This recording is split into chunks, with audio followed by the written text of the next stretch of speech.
Hi, I'm Peter J. Ray. Welcome to Adventures in History. Today's topic is Dearest Mother, Love Ruthie.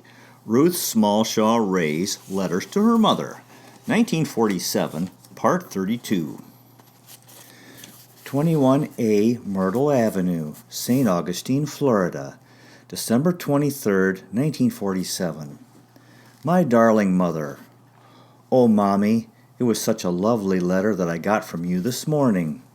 I really felt very much left out the last day of school when all the parents were coming for their children and the teachers getting ready to leave on different trains to go home, that it seemed I should be too. I really will be home for Christmas, if only in my dreams, though, dear. Your cake, mincemeat, cranberry sauce, and turkey all sounded so good. And you know that tree won't be right without me to change the lights. It'll be so swell to have Buddy home, though. We had a Christmas tree at school, and I packed up little parcels for my kiddies, little toys, marbles, and cars for the boys, and wee dolls for the girls. They seemed to get a kick out of them, and Ruthie was certainly one tired teacher. I love the little rascals, but boy are they a handful when they all get excited. I probably mentioned that one of the grandparents gave me $10 and another a lovely pair of earrings, pretty green stones in gold. It's made me feel so good to be remembered by different people back in Saskatoon and Regina, and I've had so many lovely Christmas cards. Marion put them all up on the bookcase, and I noticed they were all mine. She said she felt very neglected, but she's had 2 big parcels from home and a big cake. I've been terrible again about my cards and still haven't sent them all. Wade must be tired of going down and posting 3 or 4 at a time, but my address book got all torn out and the pages are mixed up and I just can't find anyone's addresses. I have some things here to send Auntie Fenny and the boys, but can't find her address. I'll keep looking, though. I'm afraid having 2 boyfriends isn't working out too well. I like Wade and Johnny, but that's all, and I don't know whether it's the season or what, but they each seem to think they should be the only one or something. Wade asked me over for Christmas dinner and out Christmas Eve. Johnny's sister had mentioned something about it, so I told Wade I couldn't. He was very cross. He's been very nice, and I enjoyed Thanksgiving dinner, so the next day I changed my mind and told him I'd go. Then I dreaded Johnny asking me, and it was the first thing he said when we went out. I kept avoiding it, but finally had to tell him, so now he's cross. He's been nice, too. I'd like to see them both, but Marion says it won't work. Wade wants to go to church with me at 11:30. I'd sure like to be going with you. Date for next Christmas Eve, Mother? Georgia also asked us for Christmas dinner, but I'll be at Wade's, and Marion and Fuzz will cook dinner here. Wade took me driving yesterday afternoon. We drove Marion to the doctor. She's been taking penicillin shots and not feeling too well. She's had a small rash on one part of her chin. Shingles, I think she said. We went out to the ocean. It was windy, and I get more thrilled every time. It was just rolling with huge waves sloshing over each other. Oh, wonderful. We also went to his home and did a few errands around town. Last night we went to Zanzi's dancing and the movies the other night. It really is comical how people's minds move in parallels. Honey, I went into Jacksonville Saturday to return a dress that I got for you. Nobody liked it, so I guess you wouldn't have, but I liked it at the time. So I got another, but decided against it too. They are in the new length, and unless you're used to them, you probably wouldn't like them. Maybe when you're here, we'll find something you like, okay? And forgive me for not having more for you on Christmas Day. I love you very much. I haven't had any of the new longer dresses, but Marion has one and a skirt, and they look so funny hanging in the closet, about a foot longer than all the other things. Your entertaining sounds swell, and happy holiday to the nicest family in the world. Love to Buddy and Daddy and Mother dear. Ruth. We'll be missing you. 21A Myrtle Avenue, St. Augustine, Florida, December 27th, 1947. My dearest Mother. Hello, Mother darling. I hope you had a very nice Christmas. I really did and thought about you. I had a very swell card from Buddy that made me happy to have him think about me. I think it's so nice that he can have a good holiday at home with you. I hope he went to church with you Christmas Eve. As you probably guessed, I was feeling that it wasn't very much like Christmas here. No snow and no tree. So Marion told me if I'd get a tree that she'd get lights from school. So Wade told me he'd go with me to get a tree. So Tuesday we went and picked out a lovely big tree with long needles, about 7 feet high, and Wade brought it in and brought it home and Wade bought it and brought it home and got a pail and put it up for me. Marion got 4 sets of lights from school, so Marion and Wade just sat and laughed at me while I decorated it. Oh, it's so beautiful. I'm really very proud of it. The lights are those big ones, incandescent in pale colors, really pretty. Wade took me shopping the day before Christmas, and I was supposed to get a pair of miniature boxing gloves for Marion and Fuzz, but couldn't find any. We got them a box of chocolates, though. Christmas Eve, Glenn and Teed, Wade's friends, came over, and later we went to the Blue Heron for a shrimp dinner, and then went to Glenn's home. While we were away, Johnny came over and left a present for me under the tree. Wade and I drove back and took Marion to midnight service, and then we went to our church. It was so beautiful, all decorated with poinsettias. I took communion. Later we went back to Glenn's. Fuzz had been drinking, but he met Marion at church and brought her home. Christmas morning I only had 2 presents, one from Wade and one from Johnny. Guess I need a few more boyfriends. Wade came over at noon and we went to his home for a very lovely Christmas dinner. The turkey weighed one shooting 115.5 pounds. We also had an eggnog drink first. Later we visited the sister-in-law of Wade, brother who was killed and little baby. We had dinner with Marion and Fuzz here in the evening, and Marion cooked a chicken. It was a very nice Christmas, but Wade said I had to decide that I wouldn't go out with Johnny anymore because... Anyway, Mother, I couldn't say that because I like going out with Johnny too. Marion and Fuzz think I'm wrong because Wade does so much more for me. I guess I'll probably lose them both, 'cause Wade went away cross and hasn't phoned.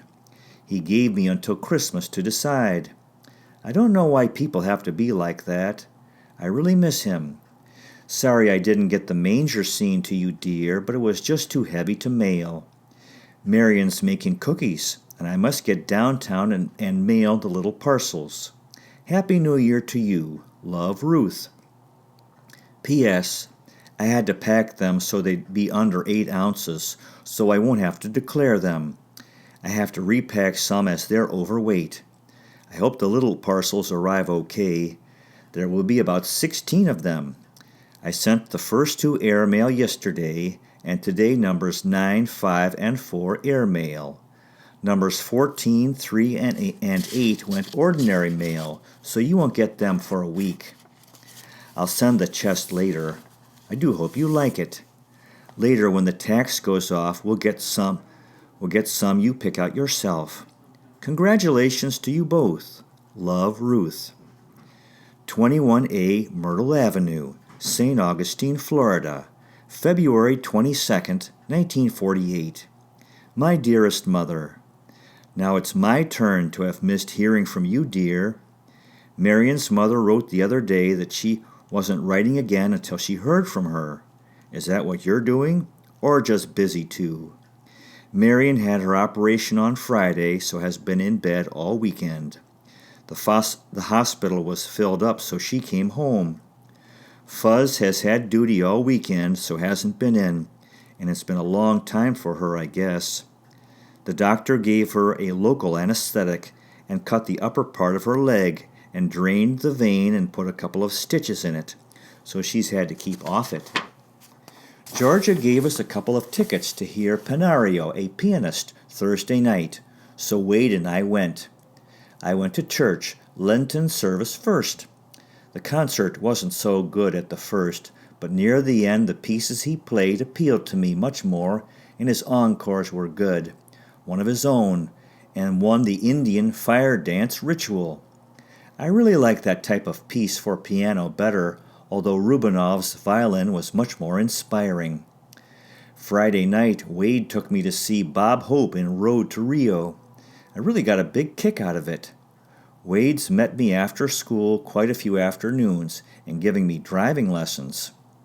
After the second day, I was driving along the beach when he jumped out and made me drive up and down and turn by myself.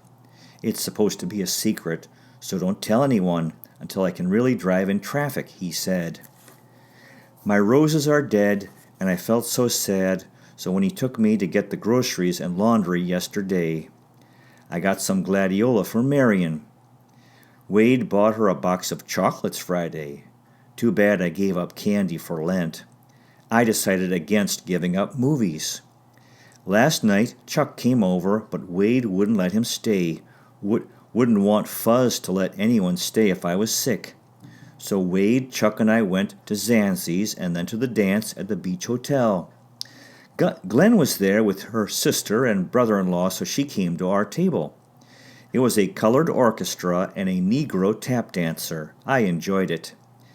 Last Saturday night, Johnny told Wade I was a very nice girl. I taught Sunday school this morning and went to church, and Wade's here now. He's gone to church a couple of times today, too. I told him I'd go with him only after he's gone quite often himself. Presbyterian, just a little missionary at heart. He'd go with me, but I think it's better for him to go on his own. Dr. Settles offered us a $255 raise, but I said I'd have to think about it. I really don't think there's any advantage to coming back. I like it here, but I should be teaching in a place where there's a university, or at least a good art training institute. I went to art class 3 times this week, but I don't feel like I'm making much progress.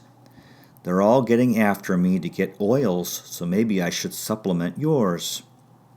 I'll send you a check for your plane fare to Chicago and return at the end of the month, and you can tell me the date you want to leave Chicago, and I'll get the train ticket from Chicago to Miami and return and reservations and send them to you. Okay, dear? Hope to hear from you. Daddy coming, maybe? Love, Ruthie. 21A Myrtle Avenue, St. Augustine, Florida, February 29th, 1948. Dearest Mother, it was so nice to get a letter from both Bud and you on Friday. It was quite a surprise to hear of Bud going back to Regina. I was sorry in a way, because I think Saskatoon is so much nicer. But it will be really swell for you to have your big boy home again, even if he is out traveling. Anyway, it's been a good experience for him. I'm sorry you've been sick with the flu. That cold old country. I hope you're better and the bridge party went over okay. Glad you got the chocolates okay, and I felt it should have been more. The clipping with Shirley Ashcroft, who sat in front of me in grade 12 and a lovely girl. Hope she'll be happy. I'm sorry, Mother, but I haven't written to anyone but you, Bud, and once to Alice since the fall, and felt badly about not writing to Bonnie or Connie, but I have been on the go since, well, a lot. I'll have time now, though, I guess. Why do fellows have to be so... You know that I like going out, and that I like Wade, and it's been swell having him call for me at school and do so many nice things. He brought over another case of pop and a quart of ice cream. But last night he gave me an ultimatum, giving me till Friday to decide or think about whether I'll marry him or not. Honestly, I haven't even thought about it. That I'm too young to get married doesn't work anymore either. But it'll be grim not to have a boyfriend, and there certainly isn't anyone else I like. He says I have to stop stringing him and be either one way or the other. You know I've been talking about getting my degree, so he said that if that was what I wanted, he'd send me $75 a month until I got it as an investment for him. I don't know what to do or say. It's awful not to know what you're going to do. Dr. Settles said he wrote to a couple of schools that have universities and they'd make me offers. He said he'd be glad for me to stay, but it was better to get my degree and then teach where I wanted. Hartford, Connecticut has a couple of colleges, Colorado Springs, too, and Indianapolis has a university. The Indiana school is only fair, but Dr. Settles said, what would I care if I got my degree and a pretty good salary? The trouble with me is that I don't like to think into the immediate future at all. And right now, I'm very unhappy again. I guess you've given me some ideas on life, but no stamina to back them up. Wade has sort of grown on me now. I don't know why he doesn't let things be the same way. We went to Kedar Linus Cut-Ups, the high school program, Thursday night. Cute.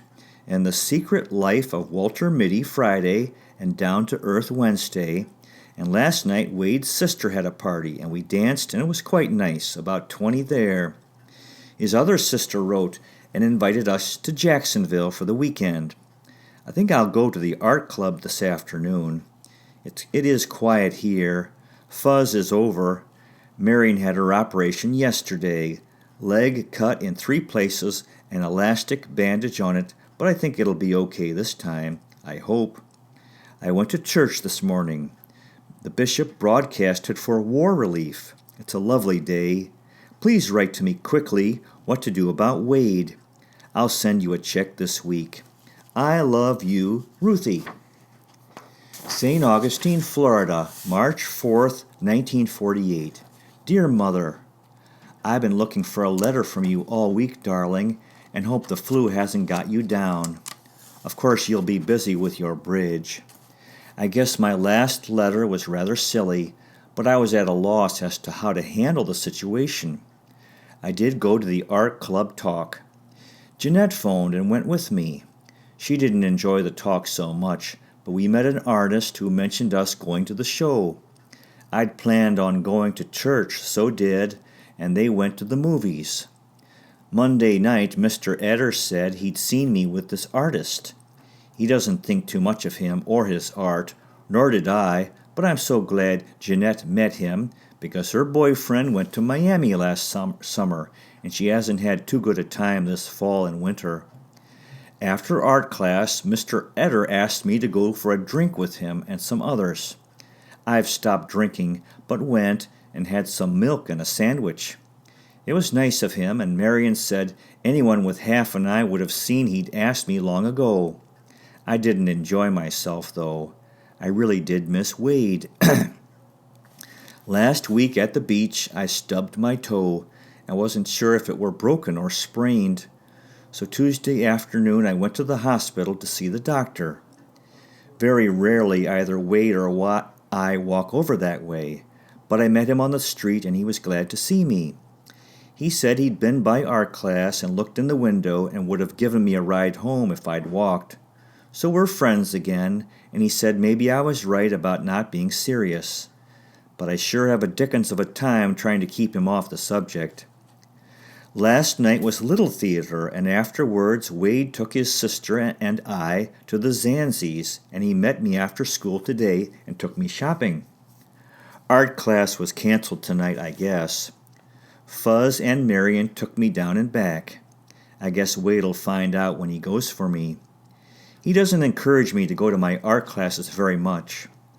I got paid Tuesday and will cash my check Saturday morning. Have you decided what date you'll be leaving Chicago? I'm enclosing the money order for $150 and will get your ticket from Chicago. Gee, Bud'll soon be home. That's the way it should be. Not right for you not to have one of your children home, or is it a nice rest? Marion had her stitches out yesterday. Georgia is taking Marion and I to a tea at the Punts tomorrow afternoon. The weather has been quite nice, and some of the flowers are blooming. It really is a nice life again, dear. I love you, Ruthie. P.S. I'm not too happy. Wade burned Don's picture. The brat. R.S. And we have two comments on the original publication. And the first is from my father, John S. Ray. In 1947, the future husband of Ruthie Smallshaw. SFMC number 22 just completed and very much enjoyed. Several items of note. I was determined to spend as long as I could for as little as I could in Miami. The first Saturday night in Miami, I had 4 dates. Remember, Daddy said, you can do whatever you want to. I believe it. I believe if you know what you want. Ruth hunting pebbles to put in her mother's pudding instead of coins. Mother tells Ruthie to return to Florida for a second year. Very interesting. Thank you. John S. Ray, Cleveland, Ohio. And this next comment is from Ruthie Smallshaw, Nee Ray herself, my mother. This is the author of these wonderful letters. Your presses certainly have been rolling. I'm not able to catch up with you for photos for covers. The trip list in Florida, taking the students on the train, was a big experience and job. I had both deaf and blind, colored or black and white, and they even made me move them into separate railroad cars, and I was alone to watch them and give lunches. We had so many stops to let different ones off, a very hot day. At one stop, no one was there to meet a little 7-year-old blind girl, and I had to leave her. No train station. It was the Deep South 50 years ago. 2 women made the conductor move the black into another railroad car that was not air-conditioned. Today I would certainly object, but then I complied and had to go back and forth between cars. Some people watched me and my duties and said I was an angel. So it was good for me to look back at some of these experiences. I guess you are moving along to get John and Ruth meeting and having you. We'll soon see you in San Diego and then all in Kauai, Hawaii. Honolulu first. Blessings. Love, Mother. Ruth S. Ray, Rocky River, Ohio. To be continued. Well, that concludes today's presentation. Good luck to you with your efforts in family history. If this interests you, finding, preserving, and sharing old letters, diaries, and photographs, and interviewing elderly relatives while they're alive, you might consider checking out our website, Adventures in History, with Peter J. Ray at peterjray.com. Thank you so much for watching. I really appreciate it. God bless you. Take care, and I'll see you next time.